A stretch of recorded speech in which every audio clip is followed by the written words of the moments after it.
lives in a pineapple under the sea? SpongeBob SquarePants. Absorbent, yellow, and porous is he? SpongeBob SquarePants. Then drop on the deck and flop like a fish? SpongeBob SquarePants. There you go. I love it. I love it, man. A little bit of humanity. Nah, that was actually good. Nobody's done that one. I know. Nobody's done that. That's actually a perfect one, man. I figured, just be a bit different.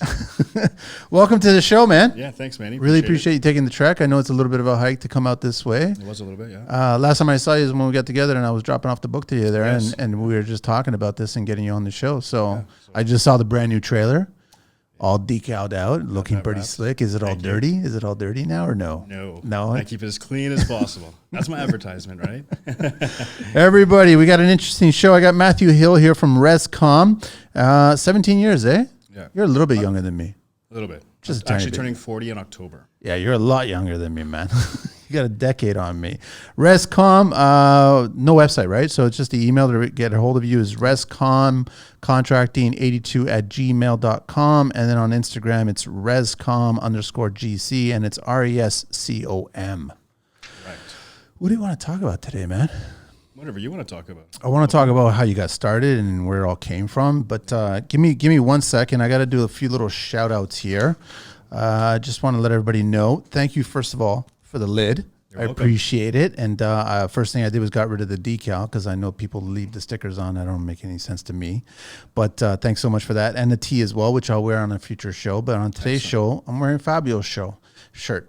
His tee, right? So FNA, Custom Carpentry.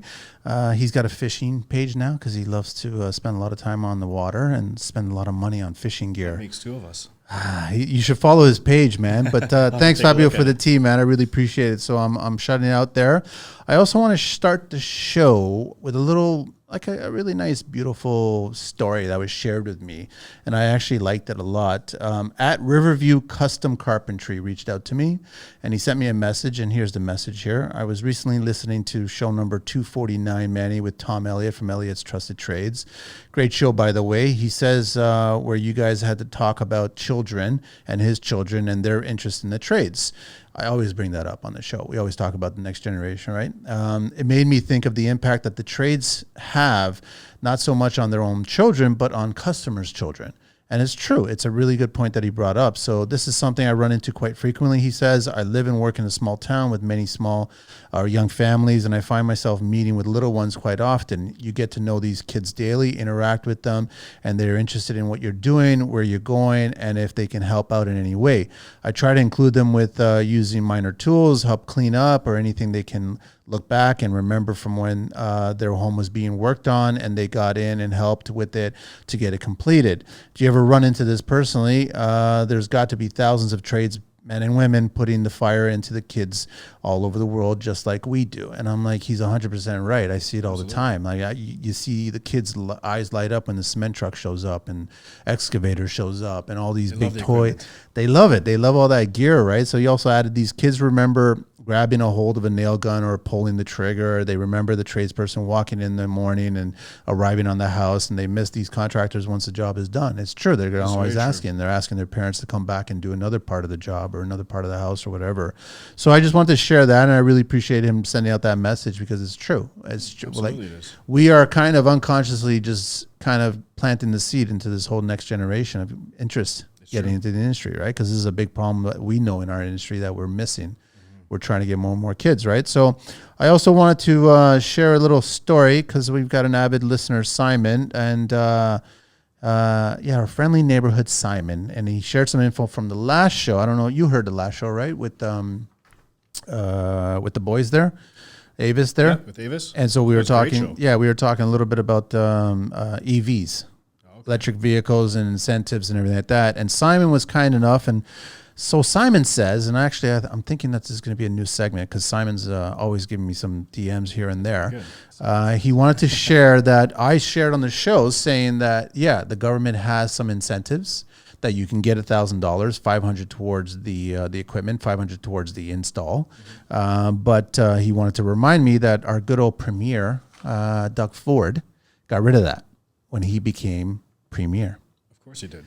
So he got rid of that. So there is no incentives now to get an EV vehicle and setting it up, the charger and everything like that. So he was also talking about the requirement for 200 amp service and EV ready homes was removed as well, which is a complete joke that he got rid of all of that stuff, right? And so that went bye-bye. And he says some areas in Ontario are still kind of holding it, but they're not all. And he basically just scrapped it. So we want to thank Doug for that one. Yes, thank you, Doug. Among other things. We need to thank him for. So thanks, Simon, for bringing that up. And then I just want to let everybody know that future shows are coming real soon. We're going to be pretty aggressive recording shows, and we've got some interesting subjects coming up this weekend. I've got a supplier going to come on the show. I've got a Canadian builder who's expanding to Miami and LA, and we've got a therapist and a partner coming on the next 3 shows where we're going to have some pretty interesting conversations. So I just want to let everybody know that. But Matthew, over to you now, man. How did you get started? Where was that seed planted? Well, just like you were saying, that seed was planted as a child because my parents first moved to a new development. Yeah. So, of course, I'm out riding my bike, doing all kinds of crazy stuff, and seeing the cement trucks, the excavators. I used to stand and watch for hours. And the coffee truck would roll up. I started buying stuff from the coffee truck. Just a little bit of change. But, yeah, so that's how I got kind of the itch to get into it. And, of course, growing up, helping my dad, he taught me kind of the reins on building decks, fences, finished a few basements, stuff like that. But other than that, that was basically where the seed was planted. Nice. How long ago was that? That was like when your teenage years? Oh, yeah, like 11, 12, 13, 14, those years. Yeah. And then when I was 17, I went to go work for a friend's construction company. They had the contract with actually Loblaw stores to do all their maintenance and stuff. So that's kind of where I got my start.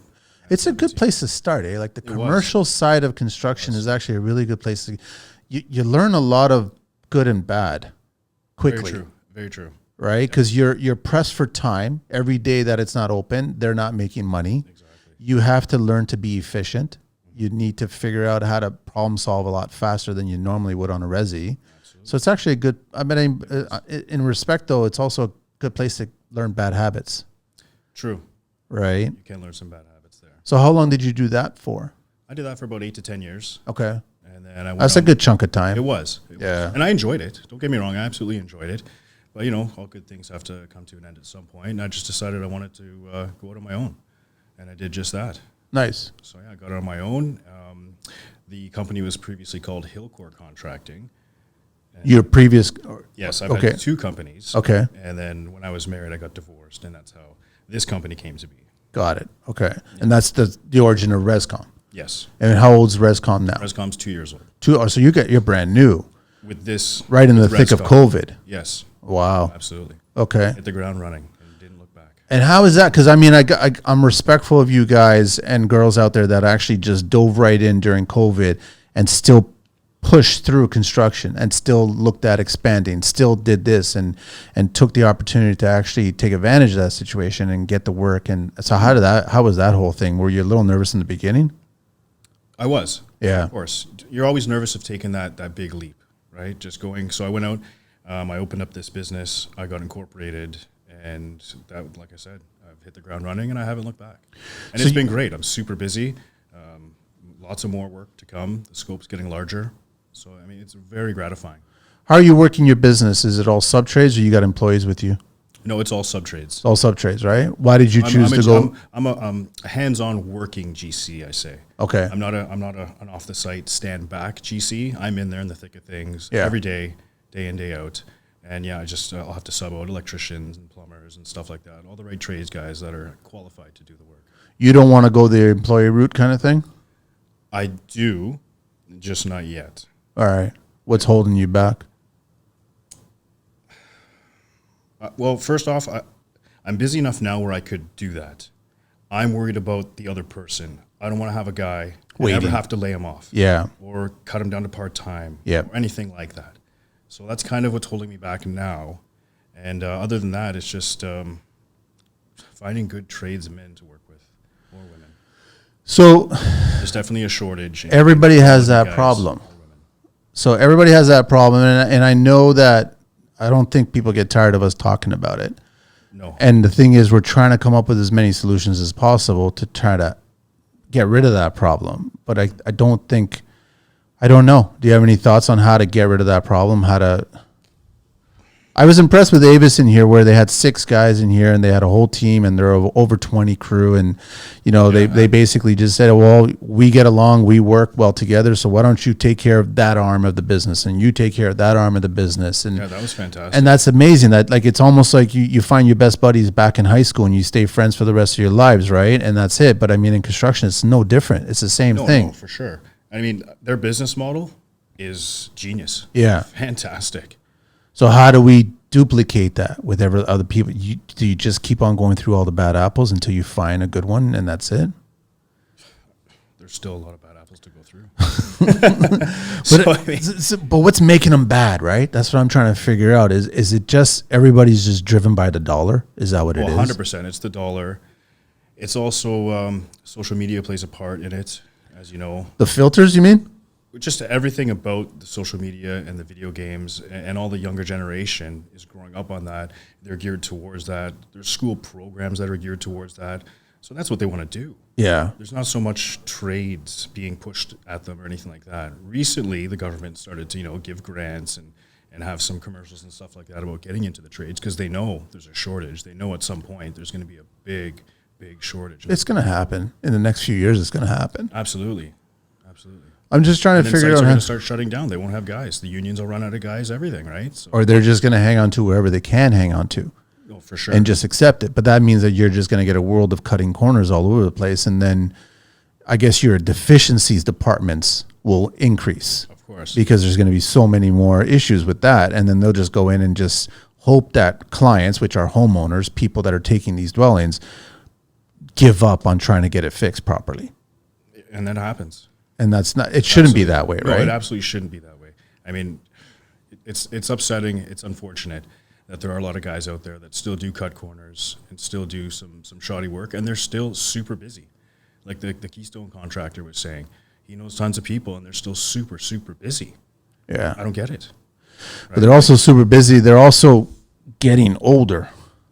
And True. I mean, like everybody, you're still a little ways away, but I think once you start hitting 50, you start thinking about shifting the gears and changing and trying to be that GC's not always on site. It's more of the visitation GC, right? So you come by every so often to make sure everything's working well, but you're spending more time in the office or you're spending more time in front of the binder and looking at the business that way instead of actually swinging the hammer. As much as you still love about swinging the hammer, you kind of have to shift gears because, like I've said it over and over so many times on the show, we're in a perishable industry.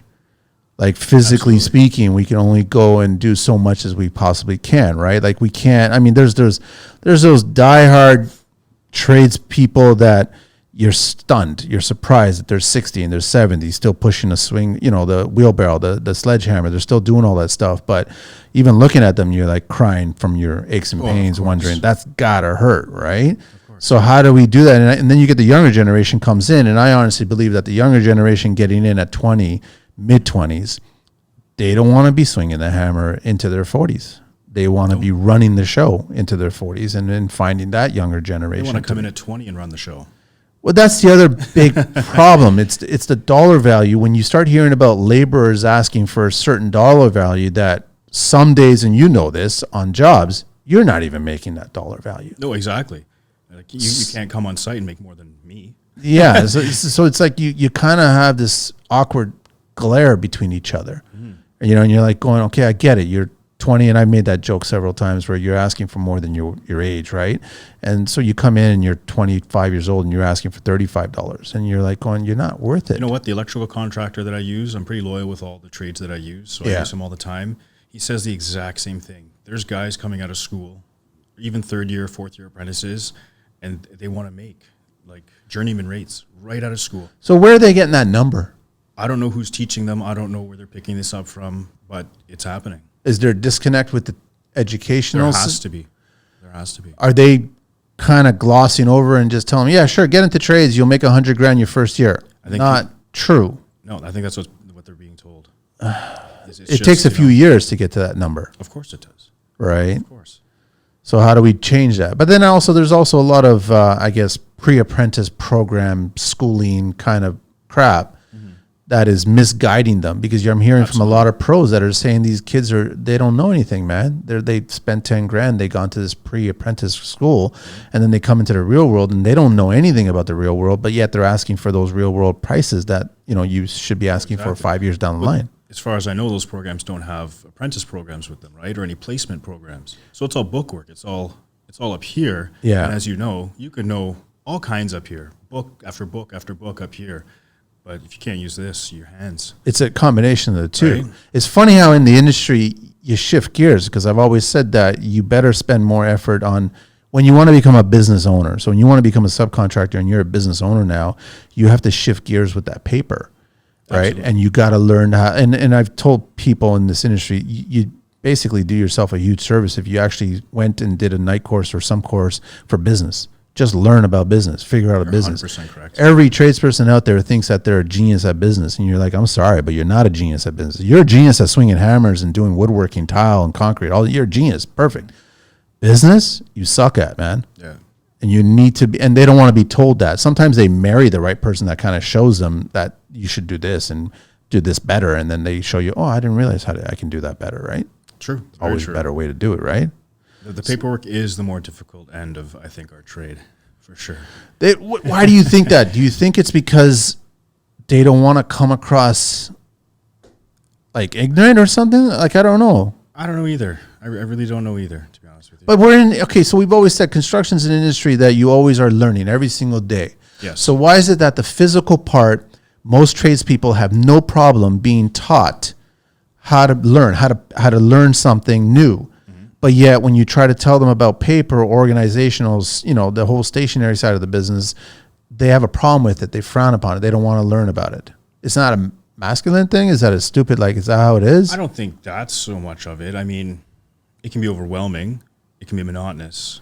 I mean, you know, it takes hours and hours to do certain paperwork and whatever it is. And some of it can be difficult. I mean, I don't know if you've ever tried to do your business taxes. No. I got rid of that right off the bat. Impossible. I said, I don't want to do it. Idea. I have no passion for it, no love for it. I go here. I'm going to find somebody who has the same love that I have for construction. Exactly. They can take it. They'll do it. And it's one of the best decisions I ever did. Absolutely. Bookkeeping, taxes, and then personal. I want nothing to do with it. You let me know where to sign, and you let me know what's going on, and that's it. And we can figure out plan. We can work next year. Also speak to advisors, speak to consultants, speak to all that stuff. That's what. Sure. But don't we do that in construction? Like, we do that when let's say you take on a job. You've never done it before. We go the Richard Branson route, where it's like you just take it on and then figure out how to do it, right? You just don't say, listen, I don't know how to do it, so I'm not going to do it. No, you take on the job, figure out how to do it. Exactly. So, I mean, you would do the same thing. So if you took on a brand new build from ground up and started, like, first time you're ever doing it, you're going to speak to as many people to figure out how to do it. Absolutely. So then why don't you do that with the paper side of the business? Maybe there's an embarrassment there. That's probably, I think it is, man. I think there's a bit of an embarrassment there. You almost got to man up and just get rid of that embarrassment. It's showing vulnerability. Yeah. And nobody likes to look vulnerable. In the construction industry. No, absolutely. Because it's a shame, because it's a masculine-driven industry, right? That's the crappy thing about it. For the most part. Yeah. For the most part. So but I mean, you're back to the high school friends, like Avis, the way they all knew each other. Yeah. You got each other's back. So when you had a question, you asked somebody. If you go back to high school and you're cheating on a test, you're asking the right people. You know what I mean? You're going to figure out how you're going to do this, right? So you plan it, you figure it out. So why aren't we doing this in construction? I think that's a big problem in construction. They should be figuring this out. They should be asking questions. I agree with you 100%. So I don't know how to. You can lead a horse to the water, but you can't. That's exactly it, right? And this is what we're facing. Too many studs in the field, eh? That's what it is, eh? So, I mean, that's a big bone to pick. I mean, anything else that's kind of bugging you these days? Well, I mean, you guys had touched with the Keystone contractor on some of the things that were bothering me the other night. I mean, we could dive into it a little bit again if you wanted to. Sure. With regards to quoting. And when you're sending, a detailed scope of the quote to the client, but then the client comes back to you and wants you to line by line break down your quote, but you already spent the effort detailing it to the extent that you want to detail it. Exactly. And what you're comfortable providing a quality service is this price. You're comfortable with this price. And this is the price you hand off to the client. I don't understand, other than for them to go out and shop you line by line with somebody else, why they need that breakdown. Well, right? It's shop. It's not going to do any good for anybody because I'm not going to lower the price. Yeah. So why do you need to know? I think the majority of clients do that because they want to have a negotiating card from the beginning.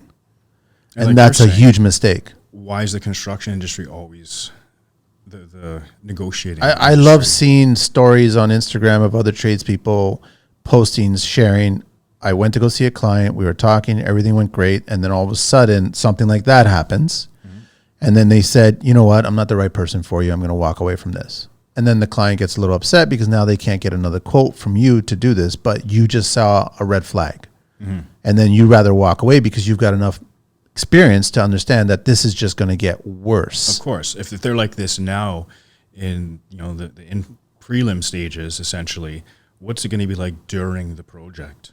And you don't want to be in that boat. Exactly. At that point, right? So we got to figure out how to avoid all that kind of stuff. True. I mean, for instance, when you go to buy a car, there's the no haggle thing. Every dealership now does this. Everybody does that. We need to start doing that in the construction industry. You can't. You can't. Like I joke with my dentist and my optometrist. I joke with them all the time, man. Give me a discount. The X-rays don't cost that much. Right. Change it up. Like give me whatever. Just give me a 4x6 instead of the regular size, right? Like I need high def. And then exactly they always say no. This is what it costs. This is what it costs. Yes. But why can't in the construction industry we do that? And just it stays there, right? And I think that you should learn to say no to clients. I think it's really important as a young tradesperson in the industry getting in there.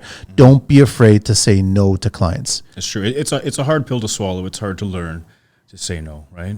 But you do learn because you have to. Because they're thinking, I won't get a job. But you never know. You saying no to one job might actually get you a job that you really want to have at that point. True. Right? Very true. You got to be very particular about the clients that you want to be working with. It's really important to do that. Absolutely. Yeah, you don't need any extra stress in your life. I mean, this life is stressful enough. So how has it been for the first 2 years with ResCom? Like all word of mouth? Yep, absolutely. All word of mouth. No advertising. Zero advertising. The only thing I've done for advertising is the wrap on the trailer, which I just did that last summer. And other than that is just the Instagram, some social media. And I'm not too active on it. I mean, I will post, progress pictures and, starts and finishes and stuff like that. But I don't go too extravagant with, running crazy videos or on TikTok and, or every minute of every day I'm updating, a story. I don't do that. We're too busy. Are you getting clients that's seen the wrap and then all of a sudden they're actually surprisingly no. No? I have not had one. Nobody's acknowledged it? No? Not one phone call saying, hey, I saw your trailer.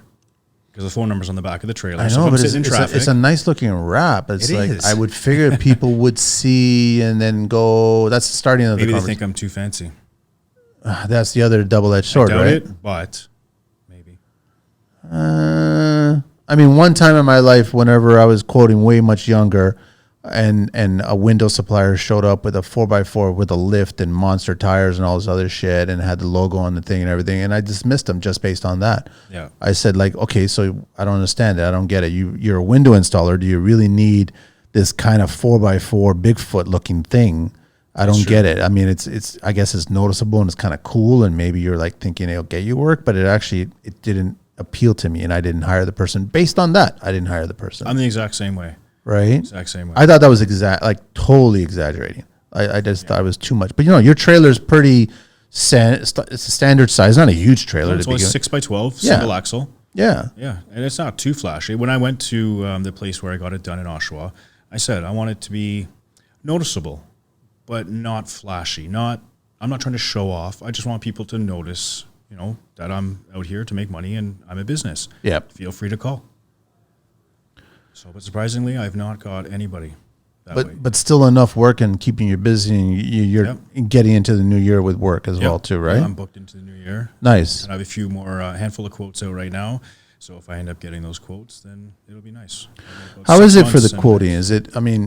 Are you finding enough time to do all the quoting? Or are you no, right? No. But you're doing it all yourself. Absolutely, yeah. So basically, I'll devote a Sunday. Are you doing a program software or anything like that? Are you still doing old school Excel spreadsheet breakdown kind of thing like that? No, actually, this year I went and I got QuickBooks. Okay. I was doing it old school on Excel. Everybody starts. Exactly, yeah. I still write it out old school like everybody else, do all my tallies, do everything up. Then it goes on to QuickBooks. And yeah, I've been doing that. And it's been helping you a lot. Yeah, I like it because the good thing with QuickBooks too is that it'll generate reports for you. It tallies all the taxes and stuff for you, so you can just generate that report at the end of the year or quarterly, whatever it is. Click the button, and it spits out the report. So it's beautiful that way, and it tracks sales, it tracks everything. It's funny how the industry has. They're always coming up with new software that they're trying to, I guess, place onto us, like the one I got a question for you. Yeah. Do you use any modeling software? Not like on HGTV, where all of a sudden they show the client, this is what your room's going to look like, and the fridge drops down, the couches drop. It's nice, it's pretty, it's wonderful, it's great, it's expensive. I have clients who ask me that all the time. Why don't you have that? Why don't you have any Sure, software? are they going to pay for it? That's what I say. That's exactly what I say. So basically, you're going to change your wolf. Your wolf's going to become a KitchenAid now. Right. You want to, because I'll spend it. You want the 5-10K spent on that little modeling so you can get an idea of what your place is going to look like. Is it really worth it? I don't know. I guess with certain clients it would be because that's what they want to see. So that's what, would sell them on the job. Do they want that file so that file could be sent to their friends in their circle? Is that what it is? That's a possibility. This is what my kitchen's going to look like. Exactly. Isn't it amazing? And I'm like, I don't get it, right? True. Like I don't see the benefit in it. I never. For the dollar value comparison, I don't either. That's exactly it. I have no idea. $1,000? Yeah, no, it's not. Then sure, we could do that. Yeah. QuickBooks is $600 for the year, so another $400. Why not? But no, it's a few $1,000s though. Oh yeah, it's up to there. do it, and depending on a good program too. Yeah, and you're talking like possibly just a kitchen, and you do it. But if it's like a whole first floor, or if it's a whole house, and some of these programs, you almost need to be a graphic designer to operate them. It's hard. It's like the old CAD programs. I mean, there's ways of doing it. You can find certain people that can do it, but is it really okay? I guess the question to you, Matt, is it going to get you the job? Because at that point, how far into the quote are you in? You know what I mean? If you haven't gotten the job by that point, then you haven't gotten the job. That's a bit of a loaded question, though. I mean, I see where you're coming from. Right. But like I said, with certain clients, I think that would be a yes. But I would say the majority, and I'd like to think the majority, no, that's not the selling feature. It's how you present yourself. It's how you talk to the client. I mean, people can read people pretty good. Yeah. If you're telling them a story, they're going to know. And, if you have references, you have pictures to back everything up, then there's no questions. Right? There's no questions of your character. It's funny. You bring it up, and I'm like thinking to myself, I'm trying to think of all these seasoned builders, the guys that have been doing it for decades, 3-4 decades. Mm-hmm. None of them do it. No, exactly. So they still rely on designers, their book, Yep. which is attached to the drawings, Yep. and you're still literally flipping huge drawings, and you're flipping huge designer books, Yep. and selects are all there, numbers are all there, everything coordinates, and that's it. So if the seasoned GCs out there are doing that, so then why are we looking at the younger generation thinking we need a little bit of an advantage? It does seem to be the younger clients, in my experience, that are talking like that with the modeling program and stuff like that. Yeah. And I think it has a lot to do with HGTV because they watch the shows. Yeah. Right? And that's where the example comes from. Like, do you have this program like on HGTV or on this certain program that does this, this, and this? Well, so I don't watch the 4-letter word. And when was the last time that HGTV actually presents numbers? Exactly. They never present numbers. No. They never share what the prep numbers are. They never share what the construction numbers are. Nope. They never share any changes, all that they never share any of that Exactly. stuff. But they milk that, modeling and putting it there and making it all beautiful looking for clients that are not even clients, for people that are watching that entertainment. Exactly. So it's not the same apples and apples, man. No, absolutely not. Or you have the Pinterest clientele. Oh, that's even worse sometimes. I'm trying to figure out which one's worse. Right? Right.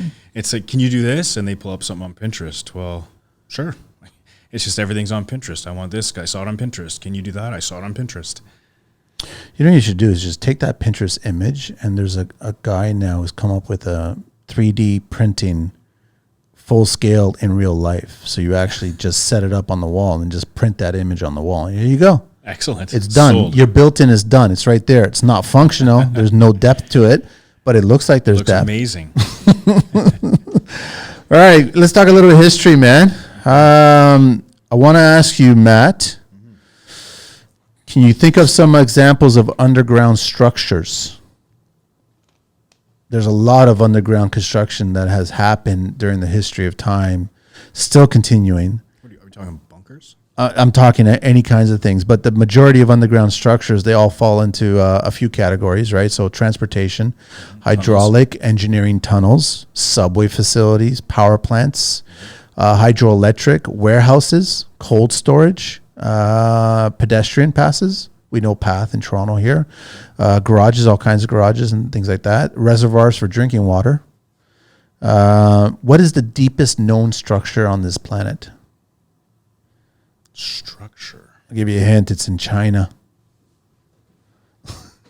I didn't know this, man. I just Google all this stuff and put it together. My research team puts it all together. It's the Jinping Underground Laboratory. It's famed for being, it's a laboratory. It's famed for being the deepest building in the world. This lab is located nearly 8,000 feet within the 14,500 feet high Jinping Mountains of China. Interesting. That's deep, huh? Yeah, this must be a government facility. Is there an underground city in the U.S. anywhere? An underground city? City. I don't know. There is. I want to say yes. The remnants of the first Seattle, built in 1851. It was destroyed in 1889 by the Great Seattle Fire. Afterward, mud was covered the entire town, so locals built an 8-foot retaining wall and paved over the destruction, raising street level 22 feet high. Today, the underground city still lies there. Really? Interesting, huh? Yeah, very interesting. How deep No idea. have humans ever gone underground? Man-made. How deep? Not diving in the ocean. You're talking No, about. this is building. This is building something. How deep? I wouldn't say building something, mechanically done something to dig deep. I wouldn't know. 40,230 feet. According to some, this is the entrance to hell. How do you even fathom that? This is What insane, right? 40,000 feet? This is the Kola Super Deep Borehole, the deepest man-made hole on Earth. It's the deepest artificial point on Earth. 40,230 feet deep, 12.2 kilometers. Why? Construction is so deep that locals swear when you get inside of it, you can hear the screams of souls tortured in hell. I wouldn't doubt it. I think it was a testing thing in Russia that they were doing, right? Here's a more relevant question now. How deep is the deepest basement in a structure? The deepest basement. Basement. I don't officially know, but it's going to be a couple of levels. It's deep. Sydney Opera House. So it makes for one of the distinctive buildings in the world. However, below street level, there's a massive underground parking garage that's been named as the world's deepest basement. The 12-story parking garage extends 120 feet below ground. Wow. That's deep, man. That's insane. That's a bit much. So we're talking to Matthew here from ResCom Contracting 82@gmail.com. And on Instagram, it's ResCom_GC. Where do you want to go from here, bro? I don't know. What are you thinking? What's on your mind? I guess educating properly the next generation. I totally agree with that. You know what I mean? Like I'd almost want to go and interview more students in different trade schools. I mean, we've got the trade schools that have a lot of respect, like Conestoga, and those established trade schools, right? Which are great. But I think you're getting a lot of fly-by-night. We can make money off of these kids' schools. Yeah, absolutely. But they're not preparing them properly. I also think I've got a bone to pick with the parents because I don't think parents don't want the kids to get into this industry. And I'm also talking about parents of construction. So these are parents that were probably, their parents came over as immigrants, got into construction, and then their siblings, their kids got into construction. But now those kids have kids, and they don't want those kids to go into construction. They want the kids to have a different life, a better life, so to speak. So it's like you're fighting that uphill, and then you're fighting the whole political side of things, right? As much as I've said it over and over, I'd love to get Monty here on the show for the Ministry of Labor and start talking about what else are they doing. Like I want to figure out, are they actually, I don't know, swinging in the right area, right? Like it's important to know that they're actually speaking to the right people. You can't be speaking to people that have no or zero interest in construction. True. You got to have some interest. Like we go back to the beginning of the show, we were talking about the kids and they're in awe and they see, you know, the machinery. That kid wants to come into construction, but they just don't know enough about construction. True. Right. And then, I mean, I guess the double edge here is you've got the old school tradespeople are really rough around the corners, right? And they don't want to teach, but they teach a certain way. And that way is not acceptable nowadays. So now you're dealing with that, right? So it's like so you're missing opportunities at that point. Sure, that old school tradesperson is rough, you know what I mean? But there's lessons. I know their stuff though. There's lessons. That's how I learned. Yeah. I learned through grandfathered into it. I didn't go to trade school. I didn't do any apprenticeships. I learned, like I said, on site. We were non-union, but the site was union as well. And we just worked. And I learned tons off union guys, non-union guys. And these were all guys who have been in the industry for 20, 30 years at that point. But there have to have been some rough spots, no? Of course. Like some spots, sometimes when you were thinking to yourself, I don't want to do this, man. No? Or you never thought that? There's things that you don't like to do, certain aspects about, construction. But it wasn't enough for me to just not generally like construction. I still love construction, the trade. I still want to do it. I'm passionate about it. I enjoy it. If I'm sitting at home, the first thing I go to do, if I'm actually bored, which hasn't happened in a number of years, but if I'm actually bored, I'll find a project, a make work project, whatever it is. I'll build a loft. I'll fix the fence that doesn't need fixing. I'll build something else that you just I don't have. You want to just keep tinkering away. Yeah, at something. I love it. Yeah. Exactly. Yeah, exactly what I do. But that's the interest that you have in the industry, right? Yes. So how do you pass that on to the next generation? That, if we had the answer for. So you can't hand it. You can't hand it to the next generation. They've actually got to grasp. They need that interest. They need that drive. It's a relay, ambition. Man. The baton. They got to grab it. They need the ambition. Yeah. So I don't know if have you had any co-op students or anything working with you over the years? No, I tried from OYAP. Yeah. And he lasted half a day, and then there was a text the next day where like, this isn't for me. Really? After I spent so much time filling out the paperwork, and I was a little disappointed by it because, he was like the front runner of the class. And he was, I was told that this kid actually do really well. So I just, he ended up going the union route, and he was building scaffolding all summer long. I don't know where he's at right now, but this is an 18-year-old kid getting into the industry, and it wasn't a hard day. It wasn't, I was doing everything that he was doing. So it wasn't a matter of I'm just the older guy and I'm telling him, here, you do this and then I'll watch. No. I was in there working away with it, right? And I'm the same way. So, there was a few complaints about his elbow kind of sore, and he was and I'm like, you're 18 years old, dude. I don't think the kids nowadays do much physical labor, though. Unless they're playing some sports that involve that physical labor. So that goes back to the point with Carlito where he's always talking about, and I've heard this several times, farm kids, man. Great. Like they have that mindset already, right? Yep. So like and I agree with you about the sports too. So if they're playing hockey or they're playing baseball or something, right? Something like that, there's that mindset as well too, right? Yeah. So hard work because the training is hard. It's, you don't like to lift weights. Some people do, but it's hard to work out. The benefits are gratifying. You love it. Yeah, but I've told people, man, dragging your ass to the training and work and construction, two different things, man. Of course. Two different things, right? Like, don't think that you're a big person that you can handle construction. No, it's a different animal at that point, right? Yeah, totally different animal. Yeah. You'll get tired real quick doing construction versus you doing your sets and reps or whatever. Oh, of course. Yeah. It can be grueling. Especially those demo days. Everybody loves those demo days. You're still doing it yourself? No. You hire somebody. Yeah, I've gotten away from that. Yeah, it's just like it's too much risk. It is. Right? And it's just day after day, project after project. It's wearing. Yeah. You know what I mean? My demo guys, the guy that I use, he has younger kids that do it, younger guys, and it's way better. They're in their 20s, early 30s at the most. Are they running a good ship where everyone's got their respirators, everyone's a little, being safe kind of thing? Yeah, it's really good. Because you see a lot of outfits, man, they're just cutting corners, and these kids are coming over and they're not realizing that, listen, man, you're in a bad environment. Oh, of course, especially when you're chipping up tiles and the thin set, and you got all those carcinogens in the air, stuff like that. Insulation, the fiberglass. Yeah. The drywall dust, all that stuff. But no, it's got to be safe. It's got to be organized. Clean site is a safe site. So every day at the end, half an hour is devoted to cleanup of the site. Every day, no matter what, position we are. Because you want to that come in the build. next morning and you don't want to have to move things or sweep things or Exactly. clean up things. As you know, it's nice to show up the next morning. Yeah.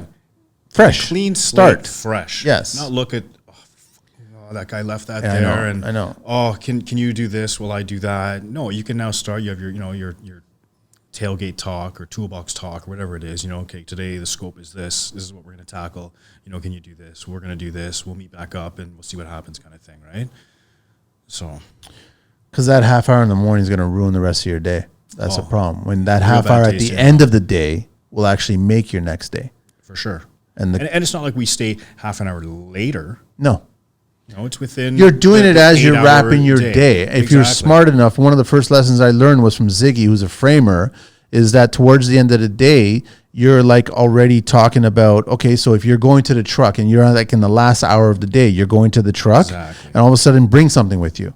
Exactly. And Clean then as you go. Exactly. That's exactly where which I like, right? It makes a lot of sense to do that, right? Absolutely. And you know what I find is the clients really appreciate that and respect that.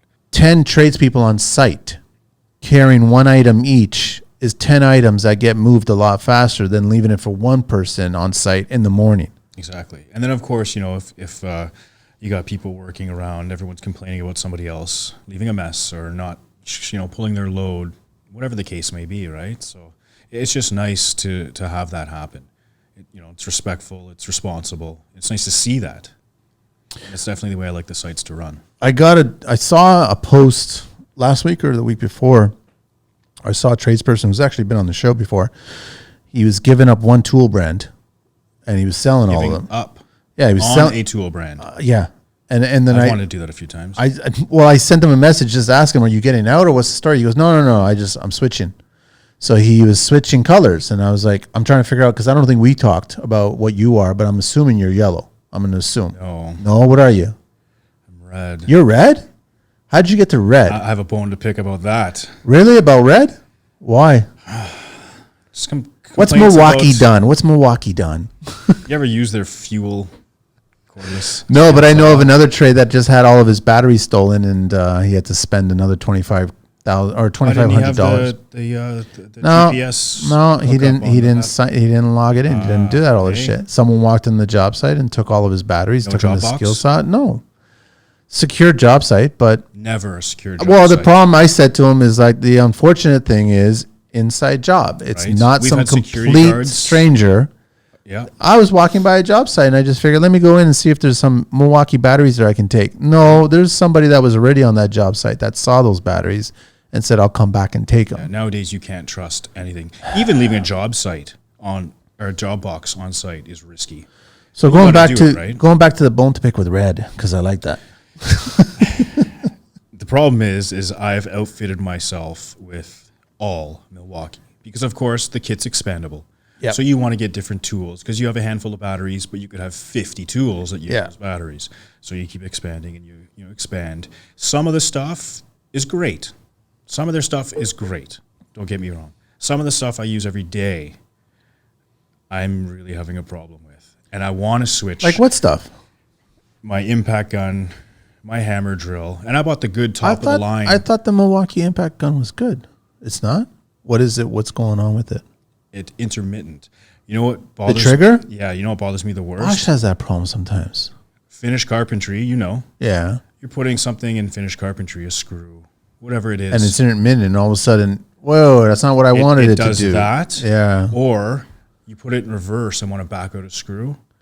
It fucking sinks And it it another half an inch. I know. The skill saw, So what is the intermittent problem? What's going on there? I don't know. Is there like just wear and tear on the triggers? there's no brushes. So then it's what? brushless. So what is going on? No idea. I haven't taken it in to get serviced. I'm not going to take it I apart don't think I've myself. heard that problem with Makita. I've heard it with DeWalt. I've heard it with Bosch, and I now heard it with You know Milwaukee. what's funny about Makita? What? My very first kit was Makita, the lithium-ion kit. The Okay. one when I had started when I was 18 years old, 17 years old, doing the Loblaws gig.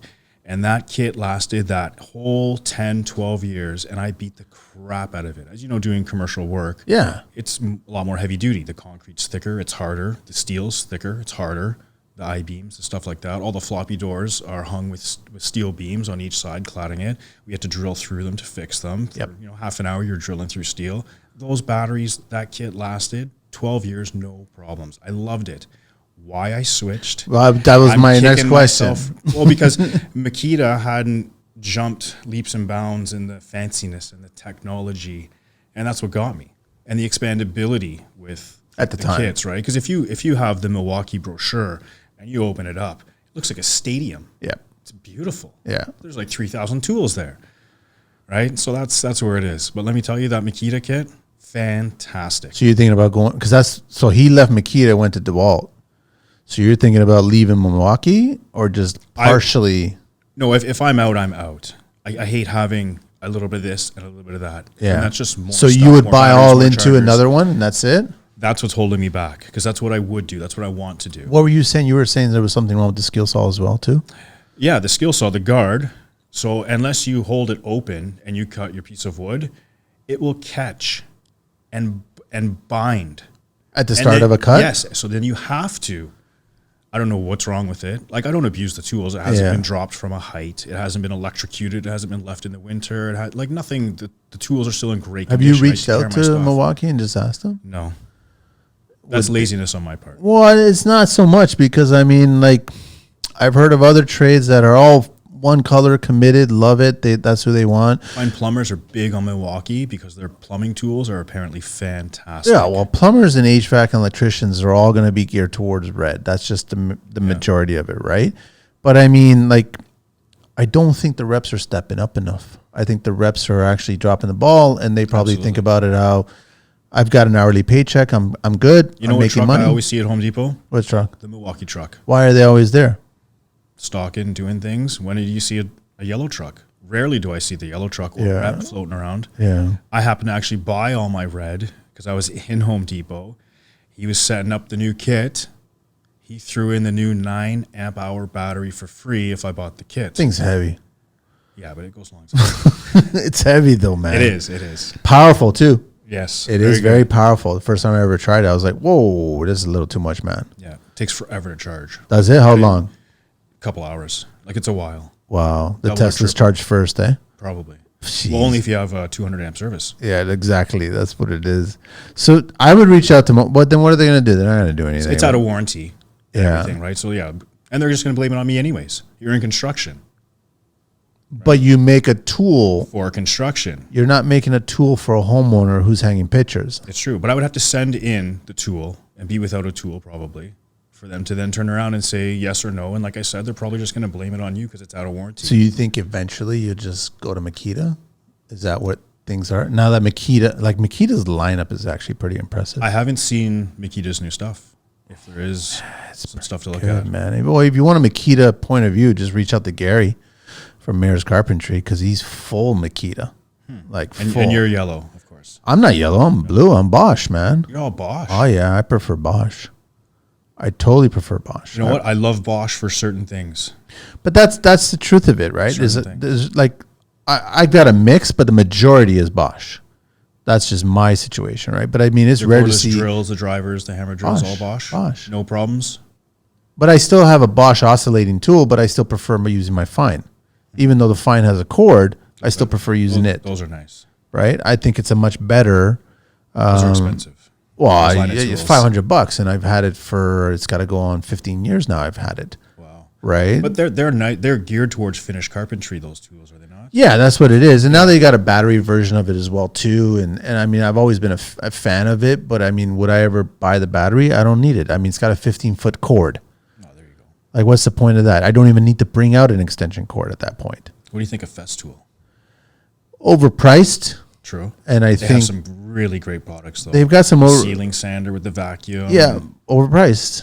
Of course. Like I keep saying overpriced. I'm just like, it's really. But who else has something comparable that's they don't. Cheaper? They don't, right? So I know that cornered the market. Right? No, Makita's done something and DeWalt's done something, but they don't compare to that Plain X. No, it's not the same thing. It's two different things, right? No. Yeah, Festool is basically geared, I think, more towards the drywall industry to do that sort of thing. They have some really nice stuff. It is. I still have a problem with Festool's drills and that funky looking Star Trek handle kind of guard thing. True. Like it looks like, I picture Captain haven't seen Kirk saying, anybody put on it the on site. phase. You know what I mean? I'm just like, it doesn't look like a drill to me. True. Nobody has them that I've But seen. but it's funny. Festool is huge in Europe for concrete tools. Are they really? Massive. They just don't bring them here. I don't think they bring them here because they'll never compete against Bosch or Milwaukee You know or what's DeWalt. really good for heavy duty concrete stuff? Hilti. Of course, but Hilti again, Like Hilti. expensive. Yeah. Very, very expensive and exclusive, right? And they do that on purpose, which is great. So I see that if a guy goes Hilti, they go full tilt Hilti, Yeah. right? And then and they don't have a full line. That's the No, problem. that's true too. So you still have to get other tools to fill in the voids if you're a custom resi guy True. at that point, right? But for certain things, I mean, you are going to, for instance, if you're going to be hammering concrete all day long, chipping concrete, demoing concrete, what are you going to use? The I'm Bosch using my demo hammer's Bosch. nice, Yeah. but the Hilti's really nice too. I haven't tried the Hilti one, but the Bosch one, I'm so used to it. It actually Bosch does is really very well. Even their little mini SDS version is pretty impressive too. Going back to Makita, they Yeah. discontinued a mini chipping gun. We used to use them all the time. Battery or corded? Corded. Yeah. It was, roughly had a cylinder. I'm assuming the piston was in there, and it was about yay big. So it Okay. was decent. It wasn't heavy. It was maneuverable, and you could chip tiles for years. So why did they discontinue it? It was too good. The guns would last, but the shanks, well, the internals of where the shank of the bit goes would wear out. But that's because you're pounding the crap out of it on commercial concrete day in, day out for years, every day, multiple guys, multiple shifts. So as things wear out, you just get them fixed and the gun keeps on ticking. But they're not making money while that's happening. You know what's funny is that I had a conversation with a Bosch rep one time, and I asked him about certain tools, and they had this laser that was designed for unleveled floors. It was amazing laser for commercial applications. So you put this laser on the deck, It and would give you your level. it would split. The laser would split whenever there was a dip or a hill in the concrete. And then you would mark it and you go, here, you got to put self-leveling here, or you got to grind it down. Genius. Isn't that genius? Absolutely. They discontinued it. And I asked them, why'd you discontinue it? And then their forecast on what they predicted it should have sold never reached, so they got rid of it. That's what it was. Their projected sales. So I'm target like, wasn't that makes no sense. I think expensive? It's $500-600. But I mean, that's a tool that if you're ever doing True. basements and you want to see how bad that concrete pour was in that subdivision, you can just put this thing all over the floor, and then you can make your little circles or wherever there's a dip. Have you ever seen a nice bore? I've never, not in a subdivision, I've never seen it. But I mean, that tool is like, that's paramount in there. And now no other brand made that kind of tool. Only Bosch was making that tool. They were really good with their lasers. And I think that's a fault in, I guess, the marketing of side of business, because I don't think a lot of people knew about it. I knew about it just from being in the inner I never heard workings. of it. I love that tool. And I was close on trying to get one when I was at World of Concrete. And they were saying, yeah, I think we have one around. I think, and I'm like, please find it. Just find it. And they couldn't find it. I don't know if they couldn't find it or they didn't want to find it. But I was in desperate need of that tool. Like, that tool made sense to me to be in the arsenal. And maybe would it's going to like come that back. Everybody would love to have a tool like that. Of course. Then you're not on your hands and knees with a 8 foot level.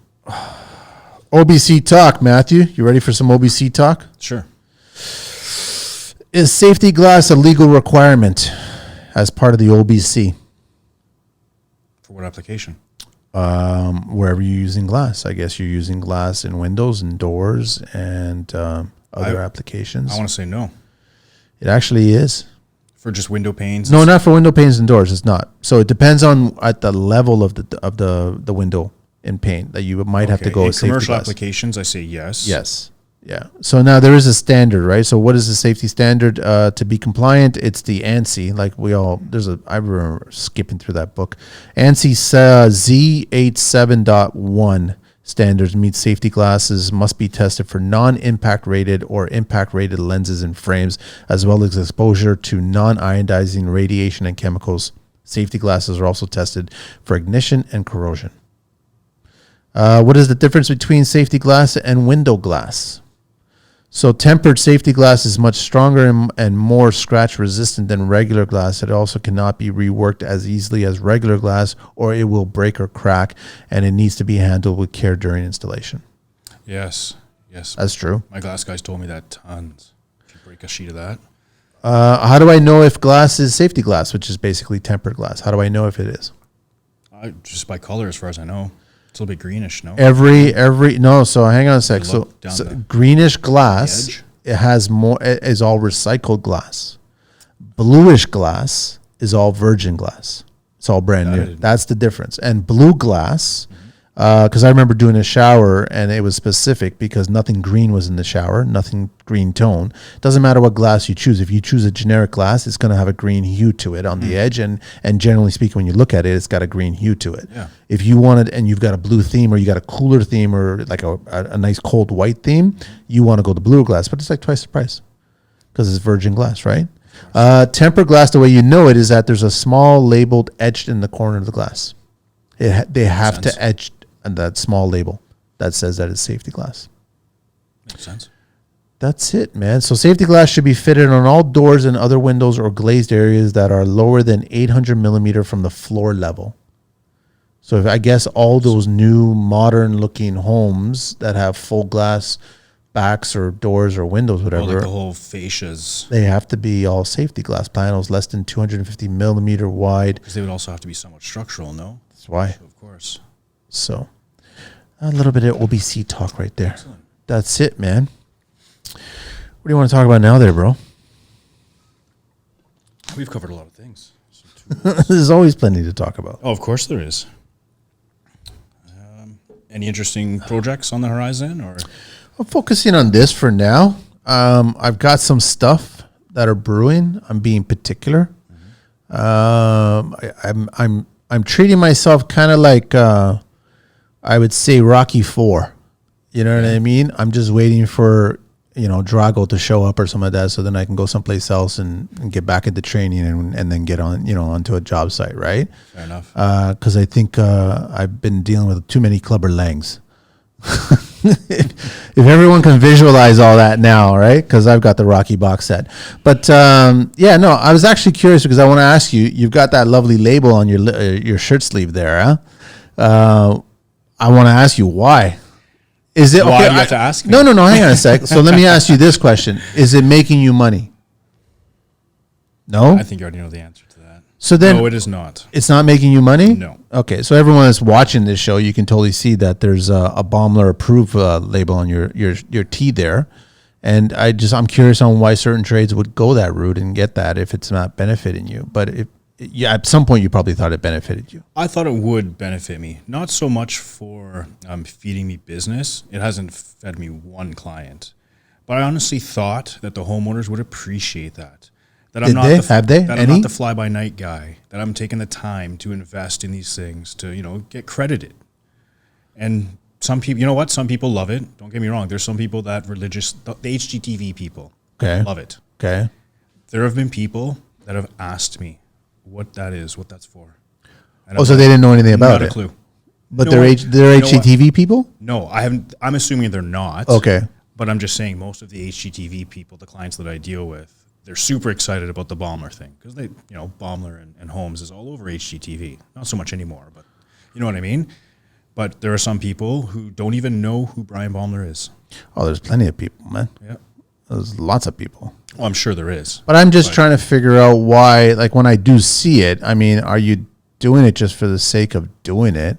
Or are you doing it because it's benefiting your business? I thought it would benefit the business. But are they not educating you or showing you how you should run your business better? That's the thing. They do offer, I guess it's an app, but a bit of a platform. It's on a cloud-based thing, kind of like most things now. So you log in. Okay. And there's like tutorials, and there are some things that you can look into that will give you some tips and stuff, but they don't. What's the word I'm looking for? They don't really guide you or lead you in any way. There's no specific training. There's no one-on-one training of any sort. Nothing like that. So what was the vet process for you? To get on? Yeah. So what you do to apply to get on is you have to send 3 non-professional references, and if I remember correctly, 3 non-professional, like so non-trade related? Yeah, clients or just people and then 3 construction trade references. So I use like my plumber and my electrician. So that's the extent of their vetting. And I'm sure they look into you for as much as they can, maybe on social media or something like that. And you have to provide insurance. You have to be like legally, you have to have a business. Well, we're already doing that. You have to have, insurance that you have to supply them with, the card and stuff to prove it. And other than that, are they asking for your WSIB? Are they asking for your WMIS? Are they asking for? They do ask if you have. There's a spot where you can put like credentials and stuff, whether it be. But they're not specifically asking for these. You don't need that to be Baeumler approved. Not the WSIB thing, because you can be Baeumler approved as a sole proprietor, which means you don't need to have a WSIB if you're just on your own. You can, of course, yeah. But you can still be Baeumler approved. So that program is different price points, isn't it? Based on that, I'm not sure about. I was just set with a set price. As far as I know, that one is not really different in any prices. I think it's a set price, monthly price, $100 plus tax. And other than that, I think you're thinking of HomeStars. I don't know. Like, okay, HomeStars is another thing. They're Did you join HomeStars or no? No, I have not. Okay. But I know some other people who have, and it's been super beneficial to them. Yeah. They have been fed. It depends the trade. Like, it depends where you're going to take your business. One of the people I know is a drywaller and like steel framer and stuff like that. And the other friend of mine actually is a GC himself. Okay. And he's on HomeStars. But HomeStars can be really expensive. $600 a month, $400 a month. That's a lot. Yeah, but they give you're basically the demographic area you live in. So I'm in Durham region. So I would have from, I think it was Scarborough, just the edge of Scarborough, all the way out to, or just West Pickering, all the way out to Bowmanville.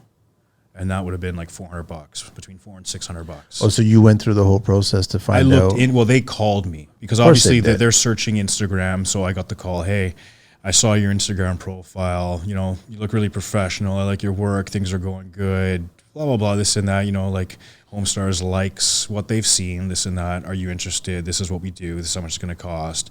So I listened to it for sure, right? Sure, I'd like to get more clients. Wouldn't you? But then when you finally got to the number that they presented, it just didn't make sense to you, or like you just... First off, $400 a month, man, that's a lot. That's a big chunk of change. It is, absolutely. That's another payment of... When was this that you were checking it out? At the beginning of ResCom? Is that the idea? They've called me multiple times and I haven't done it. Near the beginning of ResCom, yes, and actually just a few weeks ago, I had a guy calling me quite a few times, actually. Yeah. Trying to, I can give you a 30% discount. They call me all the time, and I give them 2 words. The first one begins with F, and the second one ends with F, right?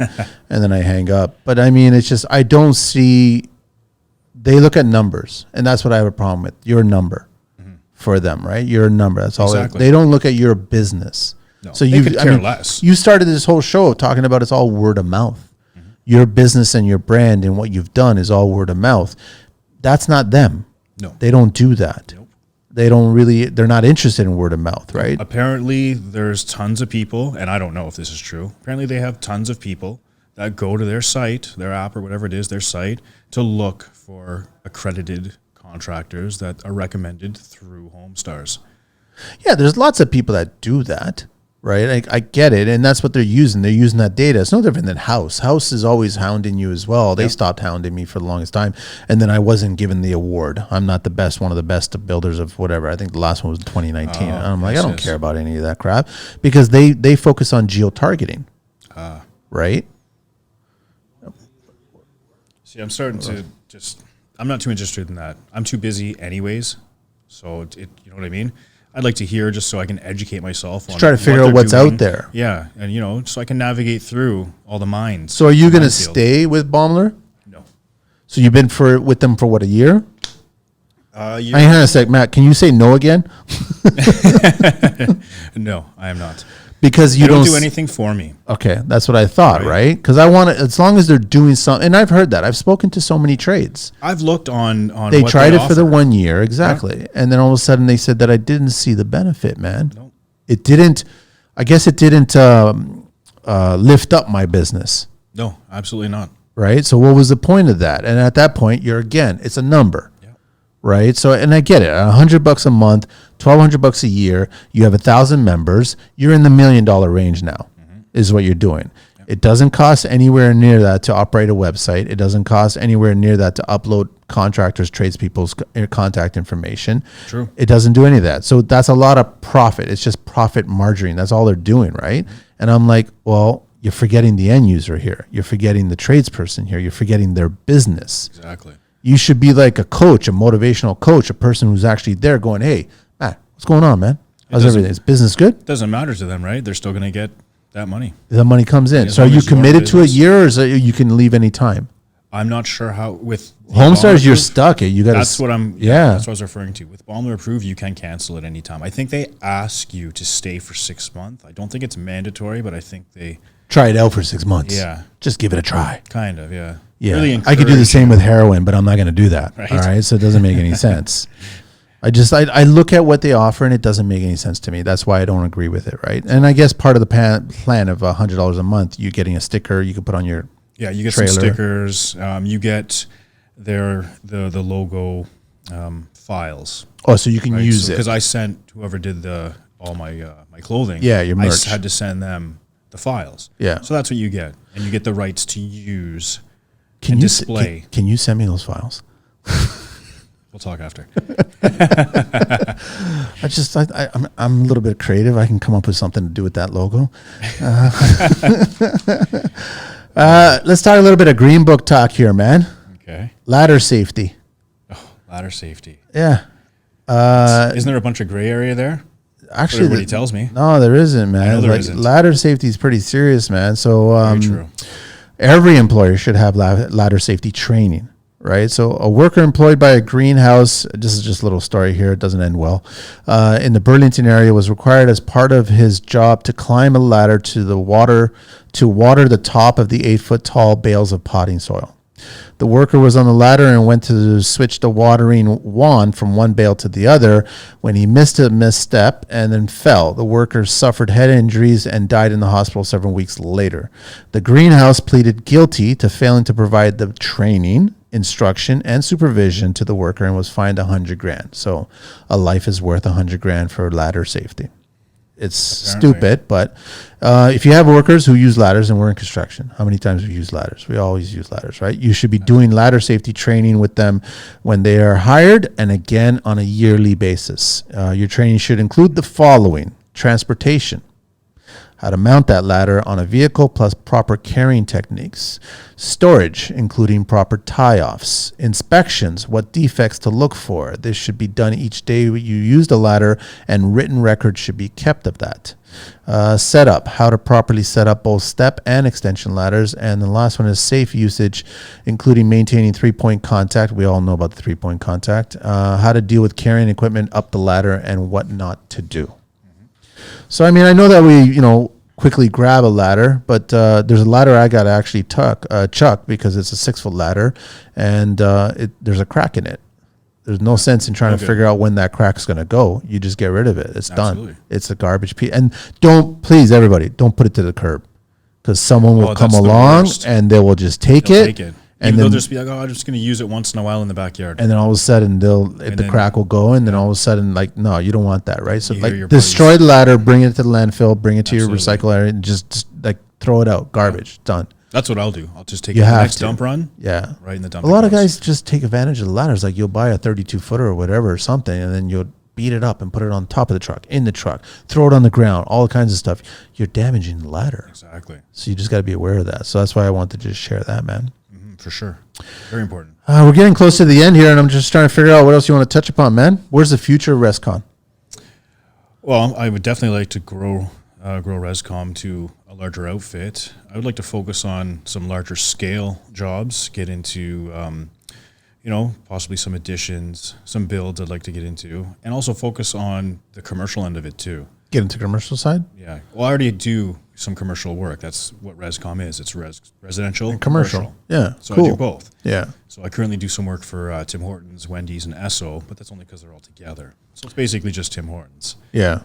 So I've been doing that for a number of years, though. When I had Hillcore, I also had some Tim Hortons as well, and I've been able to carry them through. So it's been pretty good. But keeping you busy. Of course. Between that and the residential, always busy. Is there gears? Like, Matthew, when you're shifting from custom resi and commercial, you got to really shift gears on how you build, or is it the same mindset? It's always the same mindset. Okay. Right? The game plan's always the same. The core values are always the same. How I run the business is always the same. Okay. The application is different. The setting is different. The rules are different. that sort of thing, right? Wait, are they really hurry up? Like just hustle, get it done? Depends on what it is. Okay. Of course, there's, when there's a deadline, there's the deadline. They can't really, hassle you too much during that period. But if you miss that deadline or you're coming close to that deadline and they can see that you might not be ready for that deadline, then the heat comes. I got a question for you. Luckily, I'm pretty good. I'm usually very efficient, always on time, knock on wood. And my deficiency rate is very good, next to none. Tiling in commercial application, you using clips? Depending on what it is. If you're doing, a couple 100,000 square feet. You're not using clips. No. And a lot of the old school guys don't and won't. They won't touch it. No. You don't need to. It just depends on what it is. To be honest with you, I don't always need them either. It becomes kind of a lazy thing sometimes as well. But how good is the concrete at that moment? Like that substrate? Is it good?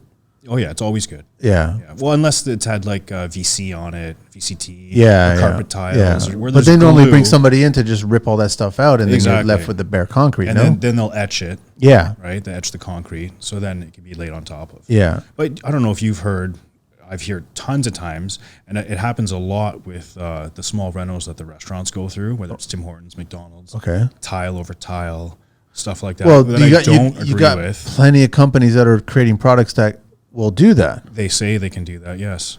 I don't agree with it. I don't agree It's with no it different either. than a roofer putting Because the problem is, layer and layer of shingles on top exactly. of it. You can have a fantastic product that's going to stick to that existing substrate, but what's under that substrate? But they're saying just apply this primer over that old tile and then you can start tiling. But what if what's under that tile, what if that thin set wasn't that's been done there properly. for 15, 20 years, Exactly, yeah. and it's been water penetrated, grease penetrated, it's had thousands of miles of traffic on it, what condition do you really think that's in? So that's something I don't agree with. Because then you're on the hook all the when time. you do the job and you're on the hook now and then something starts to... It's a small warranty period with those. Oh, really, huh? I'm not sure exactly what it is, but it's not like the full 10 years that it's under warranty. Wow. And they're just doing it just to save the cost of demo to get rid of what it. it is. But then what happens when you got to do it that time? The restaurant can't be down too long. Yeah, exactly. Right? When it's down, it's money because you can't have customers in. Yeah. This is taking place. It plays a big part in it, and just the overall budget. There's a certain with certain restaurants, the deals are with the corporation that the restaurantee has to put in a little bit of money, or the restaurateur, and then the head office will put in some money to match to renovate. Exactly. It's not like a mom and pop who's going to either build their restaurant or renovate their restaurant, and they have a certain budget and want certain things done. You got to do like a whole reset, a whole flip, and this is the budget, and this is the time that you have to do it in. Do you, as a contractor, have to be on a preferred list for those places? Yes. Okay, so you have to already get to that stage. Yes. All right. For doing the bigger renovations, for sure. Yeah, I was fascinated years ago when I learned that. Same with like McDonald's. Yeah, specific builders fly around the world to build certain higher end establishments, retail establishments, man. And they'll only bring in those certain trades to do the work, the contractors, the businesses. And same with the materials as well. Yeah. There's a kitchen company I deal with in Oshawa. Yeah. They have a satellite office, warehouse, whatever it is, in the Caribbean. They do all the hotels and everything out there. Interesting. Yeah, all the cabinetry, all the finished carpentry that has to be done in there. All the millwork, they do it. Well, it's kind of fascinating now. It might have something to do with money. Maybe. Right? Taxes and crap like that, right? All these havens. Your buddy who, knows somebody, one hand washes the other hand. It could have something to do with that, but it makes more sense instead of trying to tender it out to a bunch of people, right? Sure, especially if whoever you're using is good, reliable. Yeah. You don't want to try somebody new, right? It's like you have a long-term client or a long-time client. They always call you back, right? They like your work. You build a relationship. You have a rapport. And then they share word of mouth. Exactly. That's all. You don't want to try somebody new. So you see yourself building both sides equally, or are you going to try to shift gears more into resi? And I'm going to have to see how things really play out, right? Because as you know, you can't get too big too fast. Yeah. You can't be bigger than you are. You can't think you are. So it really depends. I'm going to have to play it by ear. I was originally planning to go straight into commercial. Full commercial. And less residential. What changed? Clients, eh? And, with COVID and with, the interest rates going up and just the risk of possible recession and stuff like that. Yeah. Nobody's spending money. Residential homeowners are spending money, lots of money. Everybody wants to do renovations. But commercial, nobody. restaurants and commercial, no, slowed right down. Wait a minute. So why is it that every Longo's, everybody who's not from this area, Toronto, Canada, whatever, grocery stores, full gut renovations happened in every single one that I know of, right? I was watching this all unfold during the COVID, after same the with COVID. Loblaws. Yeah, they were all doing full-scale renovations, right? So we know the price of groceries was just going through the roof, right? So, I mean, like, how are you guys finding Every all this so many money years, now? it's like Tim Hortons. Every 10 years, they have to do a renovation. It's the same thing with the stores, whether it's Loblaws or Longo's. It's the same thing all with the same Toronto TTC, man, and changing all the tracks on the streets on Exactly. every single street, which is a waste of money, but that's a whole other political argument. Oh, we could talk for hours about that. It's like when the city in your neighborhood, all of a sudden there's a company that comes and breaks up all your curbs and pours you new curbs. There was nothing wrong They with were the curbs. beautiful curbs because Yeah. you can go 3 streets over, and the ones that are actually missing and falling apart, they could be done. But I guess that'll be next year. Just to get rid of the budget, right? You got to spend that budget. So nobody right now is spending money on commercial stuff right now. Nope, not unless you have to do that renovation. You can push it off a little bit from what I So understand. you're only doing it because it's already gotten to that point where like this needs to be renovated now. Pretty much, yeah. But nobody is just pulling the trigger to get. Voluntarily, nobody that I know in the commercial or restaurant end of it is just voluntarily. You're not the only there's a lot of guys that I'm hearing that have shifted gears and doing more work in commercial applications, right? But the pay kind of 90 day, or is it even greater still these days? I don't know. Usually, yes. Tim Hortons was really good, 30 days. They're 30 days? Because the store has to present its financials every 30 days as well, or whatever the case is. I'm not 100% on that, so don't quote me on it. But they have to present something every 30 days. Yeah, I thought most commercials like 90-day minimum. So I would get paid in 30 days through Tim Hortons. So that's not that Anything bad. else? Yeah, like 90 days. Some are 120. Yeah, it's too long. I'm sorry. If there was somebody who wanted me to do work for them and that was going to be what it was, if they were said, well, listen, you'll get paid in 120 days, I probably would not do the work. So how does that work for a company that's doing the work and you've got your employees? You're fronting everything. You got to front. You got to cover it. Yeah, for sure. So you need to have some overhead, some money. Because there's no way that and the then you got to employees sit on that. So you need to be able to afford to miss and lose that money. Plus, if for you get the 120 full days. payment, you know what I mean? What if there's deficiencies and now they just drag that out, so you're not paid full Exactly. in 120? You have to go back and take care of things, and then there's the outstanding balance, right? Exactly. So see, that's why commercials just There's pros and cons, right? yeah, because there's a lot of work, but right now there's not a lot of work. And there is more money in commercial to be made, but like you're saying, there's a lot more to lose, and the time frames are a little bit extravagant at times. It's kind of funny, eh? When it comes to residential, it's just there's more risk to lose and not more money. So it's almost a flip side. It is. It's weird. So then why So I do was more kinda people pushed that way. want to always do more resi than commercial? Or is that just my... Right now, it's just all focused on residential. Yeah. Homeowners are just, everybody wants, because what it is from what I'm understanding, and you went through it, everybody went through it during the pandemic, you're stuck at home. Yeah. If you didn't have amenities to use, you didn't have a finished basement, you didn't have a backyard You went that back was crazy, done, man. you You didn't have just- a pool, yeah. you didn't have anything to do, you're just stuck there, you're getting divorced instead. And that's what was happening. Yeah. So everybody now, they want the oasis in the backyard. They want the finished basement. And then some of the people are now just, it's time they want new kitchens, new bathrooms. It seems like the area that I'm in, because I'm in Durham region, out Ajax, Pickering, Whitby, Oshawa, there's a lot of houses that are turning that 20-year mark, 25-year mark. It's time to It's time. do this. It's time. Yeah. So every contractor that I know that's decent is I know, super but busy. the And danger even is the it's ugly time ones. to do it now, just as inflation is creeping up. Bank of Canada is going to do another increase. I don't care what anybody And says. that We're recession October. is just teetering. Recession is just teetering next year. So I'm worried about that. I'm There's sure a you're big worried about threat right that. now with stocks because I'm getting some information from certain people, and they're talking about a huge crash happening the first week of October. A huge crash is going to happen that's also going to affect crypto. There's a threat. Like I'm just sorry, but there's a threat that they're talking about Bitcoin dropping as low as 5,000. Right? Wow. I That's think I don't have any. No, that's dramatic, right? And so if this is all happening in October, I mean, it's pump and dumping is what's going on. You're getting certain elites that are actually kind of pushing this to make it happen. Of So course. then everybody that has been very wealthy during these years can go in and just gobble it all up Exactly. and then get back in strong. Well, from what they've said during the pandemic, a lot more people got rich. huge amount of people. The amount of new billionaires and new millionaires and everything it's like crazy. that, right? But and the construction industry was busy, but I don't think people were taking advantage of the situation the same way that these people were taking advantage of the situation. I've never been busier. Yeah. Like I was crazy. Like I was. So profit wise, you're doing well. You're doing good. Like it's in line, right? It's not just that you're swinging a hammer and you're busy all the time, but the numbers are good. They're going up. No different than Leo's dating pool. Exactly. You know what I'm saying? Like it's staying steady, right? Yep, absolutely. Yeah. Yep. Good, man. Not Good at for all. you. I try to be reasonable too, right? I'm not the most expensive guy out there, but I make sure my time is worth it. Is it competitive by you? Is there a lot of? It seems like it is. Okay. That one particular client that I was telling you about that I've been speaking with since May. So it's been well over, 6 months or so, 5 months anyways. It's been a long time talking with them. A little bit indecisive. I mean, when they want you to quote, like the Keystone contractor was saying, they want to get it, and then you get it, and then they shop. And I tell people, listen, like I'm super busy.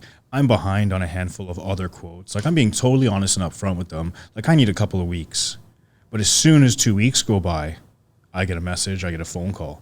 And it's like, all right. Then you sit down. And I sit down and I do it. And then how long does it take them to get back to you? Weeks. So it's kind of a double edge, man. Yeah. Right. It's not really It's kind of unfair. Yeah. So, and then But are you vetting them and asking them, listen, am I the front runner? Am I the one that you want to work with? Or am I just another number? I don't ask them that. I usually get a feeling anyways. Okay. And these are all referrals, like I said. All my business is referrals from friend to friend or just however it is, just a referral. Even some of my sub-trades, like my electrician had referred me to one of his clients who wanted a full basement job done. Fantastic, right?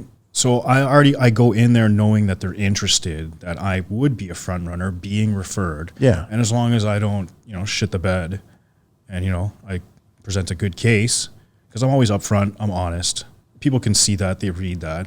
Other than that, it is what it is. You either like my quote, you don't like my quote. You ever ask clients why you didn't get the job? They usually tell me. They tell you the reason why you didn't get the job. There's only been a handful of that I've lost. One of them being the client that I was just speaking about that was a long-term thing since May, and they had asked me to itemize the quote line by line. Yeah. I politely refused, and that's the last time we spoke. And that was a few weeks ago. I remember I'd reach out to you you're telling me about for it. your advice on how you would handle it and what you would do. And that's just, the nature of the beast. I've had other people that have said, listen, you were $5,000 more than this other guy. And okay, hey, it's a numbers game, like you're saying. Listen, I'm only comfortable doing the job for this price. If you're only comfortable spending this price, good luck. I hope you get everything you ask for. And that's all it is, right? And I reply in an email, and I'll say, listen, thanks for letting me know, because I don't want to just be ghosted. Of course. There has been a time or two where you're But just that's the majority of the industry. That's the majority of clients. So I appreciate when I get a response. You can tell me that I'm out to lunch. You can tell me that I'm too expensive, whatever it is. But getting back to me, I appreciate that. It's just common courtesy. Yeah, man. and I show that to the clients as well. Yeah. Regardless of who it is. At all times, I'll respond. Even to a new person, to anybody, I'll at least respond. I could be super busy, but within that work day, I'll at least respond. Even if it's only, I'm busy, I'll get back to you. But at least I respond. So I appreciate that when I get it. Are you not, when you're communicating at first, you're communicating through text messaging or emails, right? Yes. So two of the easiest ways to communicate with somebody in this world. Yeah. So why are they making it so difficult not to respond back and just let you know, here are the reasons why we're not going to go with you, and we're going to go with some somebody people else. just think of you as nobody, really. Who am I? Just another number. Right? Yeah. Even if I have been referred to them, who are you? Yeah. Because some people aren't referring, from a friend to a friend. It could be a neighbor to a neighbor. So you're not really friends. You're more of an acquaintance. So who am I? Who cares? That sort of thing, right? Yeah, but I mean, the biggest fear, I guess, for clients. Can't be bothered. Their time's more valuable. Well, that can't be the case. If you smell that, then, like that, then they're not the right client. If they just ghost you, then that's all you can assume, Yeah. right? It's just ignorant. But you're going to cross paths somehow, and you're going to ask them, like, why didn't you hire me or whatever, right? It doesn't make any sense at that point.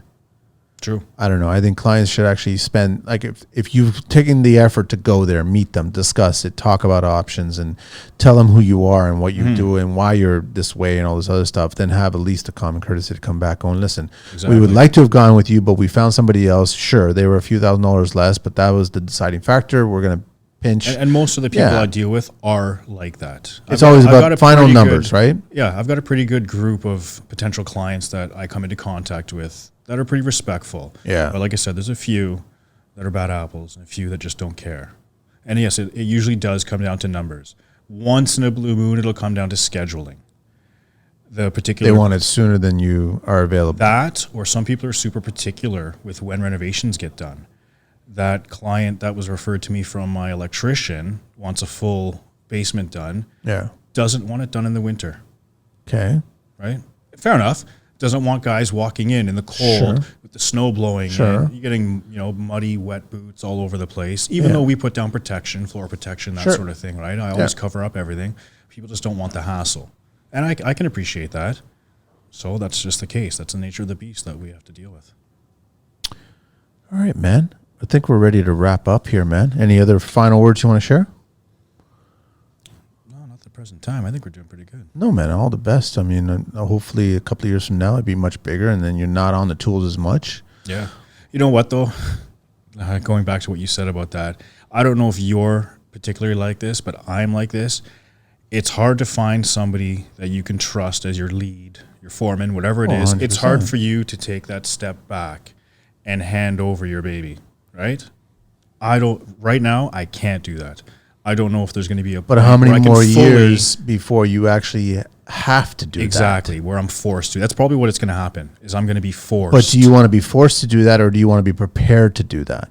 Of course, I would like to be prepared. Yeah, so that's where you should be working at, is getting yourself prepared for it. Why, do you have any guys? Oh, I don't have any guys. neither. Listen, man. So many people reach out to me, always asking. That's the I'm problem. looking for semi-skilled, man. Do you know anybody? Like almost like I'm a work resource or something like that, labor resource or something. I just don't. Nowadays I'm recommending work. I get a lot of clients who reach out back to me, former clients, and they're asking me if I'll do it. And I was like, I can't do it. I don't have want to do two it. potential people that I could put in that position, but one of them has another job, so that doesn't really work. Yeah. The other one moved to Alberta. So then how do you expand your network at that point to do that? You got to go back to the apples that we talked at the very beginning, right? So, but how many more bad apples? Networking and reaching out to, my electrician right now, like you had mentioned the unions, most of his guys ran to the union. The union's offering ridiculous amounts of money that a private sector guy, jobber, could not. They wouldn't be able to compete. Not even close. Not even close. So he's lost a bunch of guys to that. And now he has trouble finding. He's looking for a fourth-year apprentice. Yeah. Maybe a fifth, but preferably a fifth. Can't find anybody. There's nobody there. Because if you're a fourth or a fifth, you're already established somewhere, man. Like, and then I guess the junior guys are not good enough, I guess. That's what it's looking like now. There's been a few guys that I've seen come and go, some junior guys, and they don't last too long. Whether they find out it's just not in the cards, they don't like it, didn't work out for them, they thought it was going to be this, it's that, whatever the case is. The grass looks greener on the other side, but it doesn't turn out to be. I find it interesting. Like, as I get older, I'm fascinated by data, right? So I just find it interesting that the tradespeople that we're looking for is my number one audience that listens to this show. Absolutely. But they're very quiet. There's only a small percentage that reaches out to me and picks my brain, asks me this question, asks me that question about this show or that person or whatever, right? And I'm always encouraging anybody to do that and reach out to me and talk to me. I really wish that more of them would, because then I can get more insight into that. That's that core that we're all looking for. Those are the answers to the questions. Yeah, and it's almost like, are they intimidated? Are they a little nervous? Are they thinking that me or you or anybody that's older than them or has been in the business is going to go, listen, you're a moron, don't get anywhere near me? Because that's never happened to me. I've never done that to anybody. I'd never speak to anybody like that. Of course not. The whole point is that you're supposed to learn about this. There's no way that you know everything, and I don't know everything, and every other tradesperson I ever met in this business, they don't know everything. There's specialty people that know a lot about one specific detail, and they're amazing at it. They're the super men and women about that detail, but they still don't know everything. So I'm really encouraging all this younger generation that listens to this show, because they want to educate themselves and they want to figure out what to do right, the next move. But I really need them to reach out more, and either reach out to you guys or myself or other people that have been on the show. Absolutely. And just talk to them. And anybody can reach out to me. spitball. DM me, email me, phone me. Because you never know, there might be an opportunity there, man. Yeah, and you might as well take advantage of it, right? Listen, I don't mind sharing the knowledge. I'm one of those guys who I would like everybody to eat at the table. Yeah. It's our table. Yeah. It's not my table. It's You not guys eat over competition, there. it's community. That's man. all. Yeah. I love networking. I love sharing the wealth. I'm not the selfish guy. I think I got to start doing some sort of networking things here and trying to get this younger generation. It'd be great to get like a bunch of 20 to 25-year-old tradespeople. Get some of the colleges playing your podcast. Yeah, and just come here and just go, listen, guys, that's it. Everybody's got their hands up. We're asking questions. We're answering questions. We have to talk do about this. the industry. Find out from them. Yeah. What the missteps are. What's going on? Is it money? Is it the hard work? What is it? All right, Matthew. It's good to see you, bro. You too. It was really, thank you so much for making the trek here, man. No problem. Everybody check them out, man. ResCom, and it's ResCom Contracting 82 at gmail.com, and on Instagram is ResCom_GC. And like he said, reach out to him, man. Pick his brain. See if he has some work. And the Durham, you're in the East End there. So I am. Yeah, you never go anywhere near the West End. Where's your cutoff? I knew a guy who's made a DVP the cutoff. I don't have a cutoff necessarily. It's going to come down to the scope of the job. Yep. I mean, I'm not going to drive to Mississauga for a bathroom job. No. Well, you give me a full house reno, and you're willing to cover my 407 kind of thing.